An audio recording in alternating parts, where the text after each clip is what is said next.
আজকে আমি আপনাদের একটি ইন্টারেস্টিং গল্প শোনাবো। গল্পটি হচ্ছে একটি বাঘ এবং একটি গরুকে কেন্দ্র করে। তো একবার এক গরু এক জায়গায় ঘাস খাচ্ছিল। হঠাৎ করে একটি বাঘ তাকে আক্রমণ করে এবং তাকে ধাওয়া করতে থাকে। তারপর গরুটি ভয়ে দৌড়াতে দৌড়াতে এক সময় একটি কাদার ভিতর ঝাঁপিয়ে পড়ে। গরুটির পিছনে বাঘটিও সেই কাদার মধ্যে ঝাঁপিয়ে পড়ে। তারপর বাঘটি গরুকে বলতেছে, কিরে বেটা, তুই বাঁচার জন্য আর কোনো জায়গা খুঁজে পেলি না?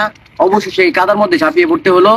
তুই উপরে থাকতে না হয় তোকে আমি কুড়মুড়িয়ে খেতাম, কিন্তু নিচে পড়ে তো এখন দুইজনে মারা যাবো। তারপর গরুটি তাকে বলতেছে, তুমি মারা যাবে কিন্তু আমি না। তারপর বাঘটি তাকে বলতেছে যে এটার কারণ কি। তারপর গরুটি তাকে বলতেছে, তোমার কোনো মালিক আছে? তারপর বাঘটি গরুটিকে বলে, দূর বেটা, বনের হিংস্র প্রাণীদের মধ্যে আমি একজন, তাহলে আমার মালিক কে থাকবে আবার? তারপর গরুটি তাকে বলতেছে, এটাই তোমার সমস্যা, আমার একজন মালিক আছে যে সন্ধ্যার সময় আমাকে খুঁজতে বের হবে। বনে আমাকে খুঁজে না পেয়ে সে এখানেও চলে আসবে। যেমন কথা তেমন কাজ। সন্ধ্যার সময় গরুর মালিকটি গরুকে খুঁজতে খুঁজতে খুঁজতে খুঁজতে এক সময় কাদার কাছে চলে আসে। তারপর দেখে তার পাশে একটি হিংস্র বাঘ বসে আছে। তারপর একটি লাঠি নিয়ে বাঘটির মাথায় আঘাত করে বাঘটিকে মেরে ফেলে এবং গরুটিকে সেখান থেকে নিয়ে যায়। তো এই গল্পের শিক্ষামূলক বিষয়টা কি? আমরা এই গল্প থেকে কি শিখতে পারলাম? আমরা যারা মালিকের উপর ভরসা করে থাকি, আমরা যতই বিপদে পড়ি না কেন, মালিক আমাদের উদ্ধার করবেনই।